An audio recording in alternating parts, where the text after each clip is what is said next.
నిజాన్ని మనం ఎన్ని రోజులు దాయగలం? ఒక అబద్ధాన్ని ఎన్ని రోజులు మనం క్యారీ చేయగలం? తప్పుడు ప్రచారాలను ఎన్ని రోజులు మనం చేస్తూ ప్రజల్ని మెప్పించగలం? చంద్రబాబు చేసిన తప్పుడు ప్రచారం బట్టబయలైపోయింది.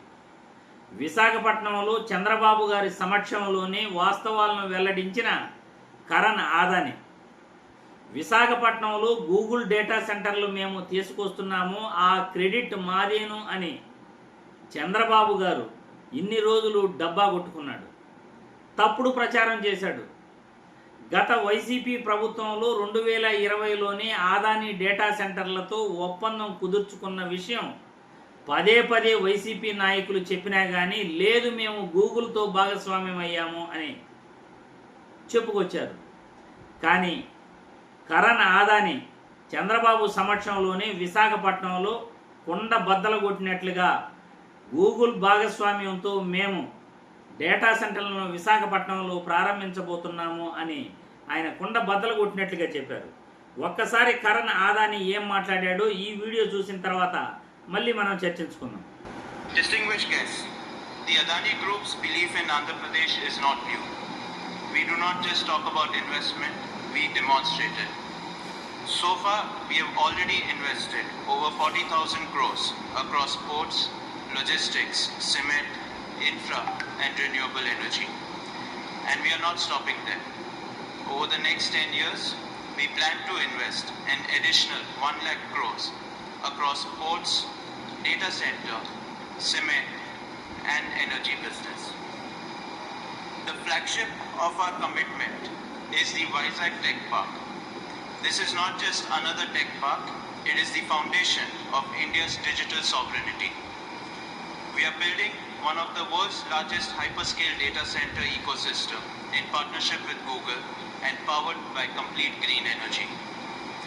This is a combined $15 billion vision that perfectly aligns with your twin goals of sustainable and high-tech growth. But what truly humbles us is not the scale of the capital, it is the scale of impact. Our operations here have already generated over 1 lakh direct and indirect jobs. And far more is to come. That means families supported, skills are developed and futures built right here in this great state. చూసారుగా, చంద్రబాబు సమక్షంలోనే కుండ బద్దలు కొట్టిన కరణ్ ఆదాని. విశాఖలో Google భాగస్వామ్యంతో data సెంటర్లను మేము ప్రారంభిస్తున్నాము, Google భాగస్వామ్యంతోనే మేము పెట్టుబడులు పెడుతున్నాం విశాఖపట్నంలో డేటా సెంటర్లని అని కరణ్ ఆదాని కుండ బద్దలు కొట్టినట్లు చెప్పేశారు. వైఎస్ఆర్సీపీ ప్రయత్నాలను ఇన్నాళ్ళుగా చంద్రబాబు తన క్రెడిట్లో వేసుకుంటూ గూగుల్తో డేటా సెంటర్లు మేము విశాఖపట్నంలో పెట్టిస్తున్నాము అని తప్పుడు ప్రచారం చేసుకున్నారు. 2020లోనే విశాఖపట్నంలో గూగుల్ డేటా సెంటర్లో పెట్టేందుకు ఒప్పందాలు గత వైసీపీ ప్రభుత్వం చేసుకున్న మాట ఇప్పుడు నిజమని తేలిపోయింది.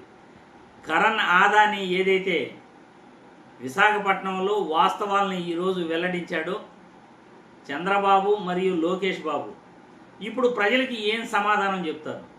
వైసీపీ ప్రభుత్వం తెచ్చిన పెట్టుబడులను తమ ఖాతాలో వేసుకుంటూ క్రెడిట్ చోరీ చేయటం ఇది మీకు మాత్రమే తగ్గుతుంది చంద్రబాబు గారు, లోకేష్ బాబు గారు అనే ఈ వీడియో ద్వారా నేను తెలియజేస్తున్నాను. ఎందుకంటే వేరే వాళ్ళ కష్టాన్ని, వేరే ప్రభుత్వంలో వచ్చిన పెట్టుబడులను మీ పెట్టుబడులుగా చెప్పుకుంటూ ఇన్నాళ్ళు తప్పుడు ప్రచారం చేసుకున్నారు. కానీ ఆ తప్పుడు ప్రచారం కాస్త ఈరోజు బట్టబయలైపోయింది. విశాఖలో పెడుతున్న గూగుల్ డేటా సెంటర్లతో ఆదాని భాగస్వామ్యం ఉంది అని కరణ్ ఆదాని కుండ బద్దలు కొట్టినట్లు చంద్రబాబు సమక్షంలోనే చెప్పేశారు. విశాఖపట్నంలో గూగుల్ డేటా సెంటర్లు మేమే తెచ్చాము అని చెప్పుకోవటం పూర్తిగా అవాస్తవం. అది గత వైసీపీ ప్రభుత్వంలోనే నాంది పడింది, ఒప్పందం జరిగింది అనేది అయితే తేటతలమైపోయింది. ఏ రోజైనా కానీ తప్పుడు ప్రచారాలు ఎప్పుడూ కూడా ఎక్కువ కాలం దాన్ని క్యారీ చేయలేరు.